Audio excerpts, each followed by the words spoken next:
Horror कहानियां थी। कौन थी वो? मैं 8 महीने की प्रेग्नेंट थी और अपनी डिलीवरी के लिए अपने मायके गई थी।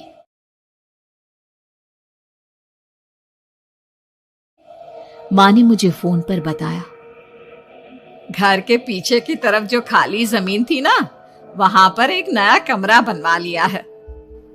इतने सालों के बाद जैसे ही अपने घर में कदम रखा, कुछ अलग सा लगा। माँ, ये घर के पीछे की तरफ नया कमरा बनवाने की क्या जरूरत थी? अरे बेटा, घर के पीछे दूर दूर तक खाली जमीन है। तेरे पापा को कई दिनों से लग रहा था कि यहाँ पर एक कमरा बनवा लेंगे तो ताजा हवा मिल जाया करेगी। अब तो ये सब छोड़ और चल जल्दी से दूध पी ले। माँ, मैं थोड़ी देर में पी लूंगी, आप सो जाओ। मैंने दूध का गिलास उठाकर उस खिड़की में रख दिया। पता नहीं कब आंख लग गई। अचानक से खिड़की के पल्लों के खड़कने की तेज आवाज आई। दूध का गिलास धड़ाम से जमीन पर आ गिरा। जमीन पर गिरते ही दूध का रंग लाल हो चुका था। मैंने खिड़की से झांक कर बाहर देखा। चारों तरफ धुप अंधेरा था। उस अंधेरे की तरफ से कुछ आवाजें आ रही थी, जैसे छोटे बच्चे आपस में खिलखिलाकर मस्ती कर रहे हो।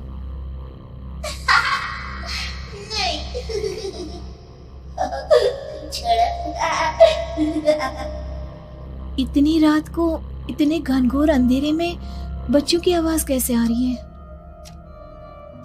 घड़ी में वक्त देखा तो ठीक 12 बजे थे। देखकर मैं सन्न रह गई।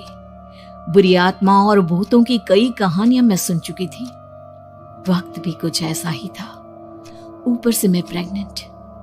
सुना था कि ऐसे वक्त में अक्सर बुरी आत्माएं औरतों का पीछा करती है, तो क्या मेरे पीछे भी? पसीने से तरबतर बड़ी मुश्किल से, जैसे कांपते हाथों से मैंने उस खिड़की को बंद किया।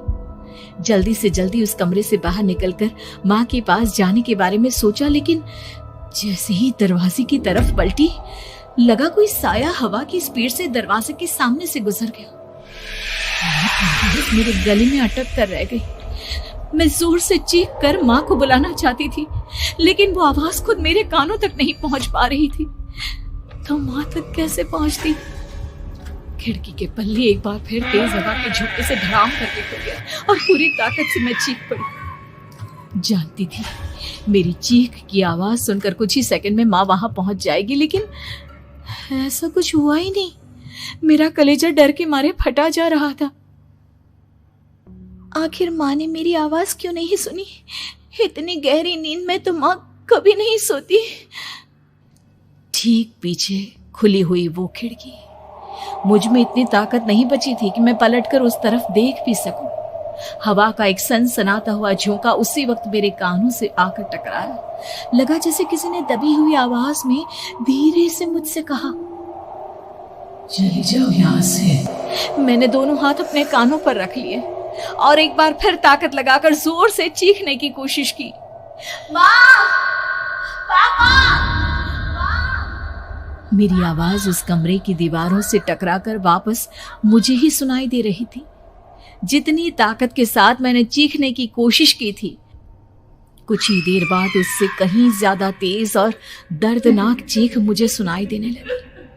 कि आवाज ठीक मेरे पीछे खिड़की से आ रही थी। वो आवाज मेरे कानों में पिघलते हुए लोहे की तरह गिर रही थी। उन आवाजों में हैवानियत थी। वो आवाजें किसी इंसान की नहीं है, इतना मैं समझ चुकी थी। कांप रहे हाथों से मैंने अंधेरे में कुछ ढूंढने की कोशिश की। तभी अचानक मेरा हाथ बेड पर रखी टॉर्च पर पड़ा। किसी तरह ताकत लगाकर टॉर्च का बटन ऑन किया, लेकिन ये क्या? सामने दरवाजे पर 3 छोटी लड़कियां खड़ी हुई थी। उनके हाथ में स्टील के चमचमाते हुए चाकू थे। मैं घबराकर लड़खड़ाई और पीछे की तरफ हटी, लेकिन तब तक वो मेरे पास आ चुकी थी। उनकी गर्दन टेढ़ी थी और उनके हाथों के वो चाकू मेरे पेट को निशाना बनाने को तैयार। मैं जोर से चीखी, नहीं, छोड़ दो मेरे बच्चे को, मत मारो, मत मारो, छोड़ दो मेरे बच्चे को। सोनाली, सोनाली, क्या हुआ बेटा? तू इतनी डरी हुई क्यों है? उठ बेटा, क्या हुआ? हड़बड़ाकर मैंने अपनी आंखें खोली।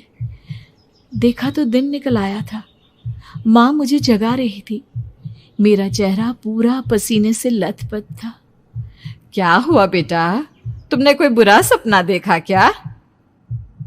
मैं अभी तक अपने पूरे होश में नहीं थी।